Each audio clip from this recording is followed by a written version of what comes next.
Municipal ఎన్నికల్లో BJP పార్టీకి పట్టకట్టనున్న నర్సంపేట ఓటర్లు ప్రజల చూపు బీజేపీ వైపు.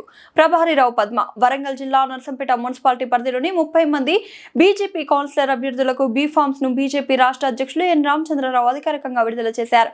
ఈ కార్యక్రమం నర్సంపేటలోని బీజేపీ కార్యాలయంలో నిర్వహించగా మున్సిపల్ ఎన్నికల ప్రభారిరావు పద్మ, వరంగల్ జిల్లా ప్రధాన కార్యదర్శి డాక్టర్ గోగుల రాణా ప్రతాప్ రెడ్డి, కాంటెస్ట్ అభ్యర్థి కంబం పార్టీ పుల్లారావు తదితరులు పాల్గొన్నారు.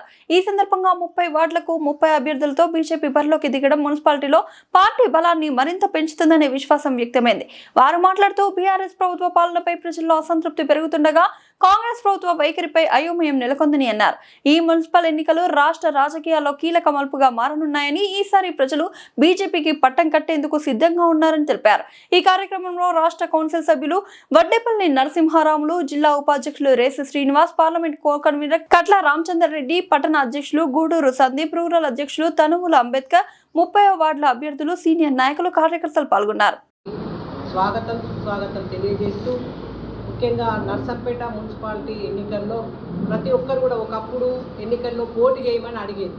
అలాంటిది అలా కాకుండా మేము ప్రతి ఒక్కరం పోటీ చేస్తామని అప్లికేషన్లు ఇచ్చి మేము ఈ వార్డు నుంచి పోటీ చేస్తున్నది అనేదే ఒక శుభ సంకేతం. అది అంటే నర్సంపేటలో ఏ విధంగా అంటే భారతీయ జనతా పార్టీ ఏ విధంగా ఉంది, ఏ విధంగా దాని నుంచి పోటీ చేయాలి, మోడీ గారు ఏ విధమైన పనులు చేస్తున్నారు, అంతకుముందు తెలంగాణ వచ్చిన తర్వాత టీఆర్ఎస్ పార్టీ అందరం కూడా అవకాశం ఇచ్చి గెలిపిస్తే టీఆర్ఎస్ పార్టీ ఏ విధంగా ఒక అప్పుల రాష్ట్రంగా తయారు చేసిందో మనం చూస్తున్నాం. ఈరోజు కాంగ్రెస్ పార్టీ వచ్చినాక ఏ విధంగా టీఆర్ఎస్ పార్టీ చేసిన మోసాలు మనం చూస్తున్నాం. ఫోన్ ట్యాపింగ్ కేసు ఏ విధంగా తిరుగుతుంది, దాన్ని ఏ విధంగా అబద్ధాలు చెప్తున్నారు కేటీఆర్ గారు కూడా మనం చూస్తున్నాం. స్వయంగా మా ప్రభాకర్ రావు గారే చెప్పిండ్రు ఏమని, ఈ ఫోన్ ట్యాపింగ్ జరిగింది, కానీ దానిలో కూడా అబద్ధం. అంటే టీఆర్ఎస్ పార్టీ అంటేనే ఒక అబద్ధంగా ఇలా టీఆర్ఎస్ పార్టీని 10 సంవత్సరాలు చూసిండ్రు, ప్రజలందరూ గమనించిండ్రు ఏ విధమైన ఒక అప్పుల రాష్ట్రంగా తయారు చేసిందో చూసినాం.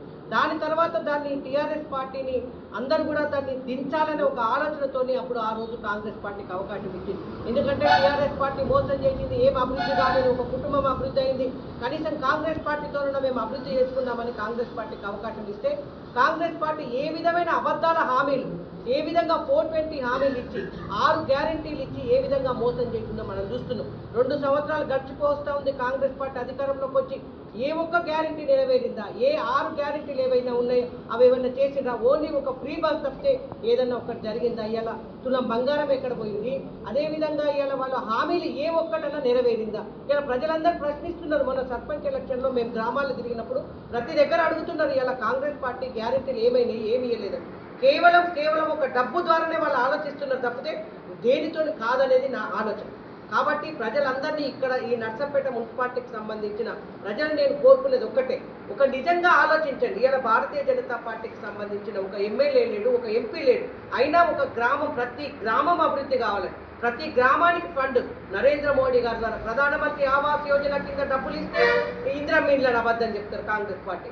అంటే ఏ పథకాన్ని కూడా వాళ్ళ పథకం పేరు పెట్టుకొని చేసుకున్నాడు తప్పితే ఏది లేదు. ఇలా మాకు ఎమ్మెల్యే లేకపోయినా, ఎంపీ లేకున్నా ప్రధానమంత్రి నరేంద్ర మోడీ గారు ప్రతి గ్రామం అభివృద్ధి కావాలి, ఈ భారతదేశంలో ఉన్న ప్రతి రాష్ట్రం అభివృద్ధి కావాలని ఆలోచించేది భారతీయ జనతా పార్టీ, ఇలా ప్రధానమంత్రి నరేంద్ర మోడీ. కాబట్టి ఇలా మేము ఏమీ లేకపోయినా ఈ ప్రాంతాన్ని అభివృద్ధి చేయడానికి ఒక నిజాయితీగా పనిచేస్తున్నాం. ఒక అబద్ధాలు లేకుండా ఒక మేము ఏదైతే చేసేదే చెప్తాం, చెప్పేదే చేస్తాం. అలాంటిది ఇలా భారతీయ జనతా పార్టీ కాబట్టి ఈ గ్రామాల అభివృద్ధి కావాలన్నా, మున్సిపాలిటీ అభివృద్ధి కావాలన్నా, ఇలా మున్సిపాలిటీకి నిధులు ప్రతిదీ కూడా ఇక్కడ వచ్చే నిధులు కేంద్ర ప్రభుత్వం ద్వారా వస్తున్నాయి. ఇంకా మేము అభివృద్ధి చేయడానికి మాకు అవకాశం ఇస్తే మేము చేయడానికి మాకు అవకాశం ఉంటుంది. కాబట్టి ఈ నర్సంపేట మున్సిపాలిటీలోని ప్రజలందరినీ మీ ద్వారా నేను కోరుకుంటున్నాను, మాకు అవకాశం ఇచ్చి గెలిపించినట్లయితే ఈ ప్రాంతాన్ని అభివృద్ధి చేయడానికి కొరకు మేము ఖచ్చితంగా పనిచేస్తామని మీ ద్వారా నేను తెలియజేస్తాను.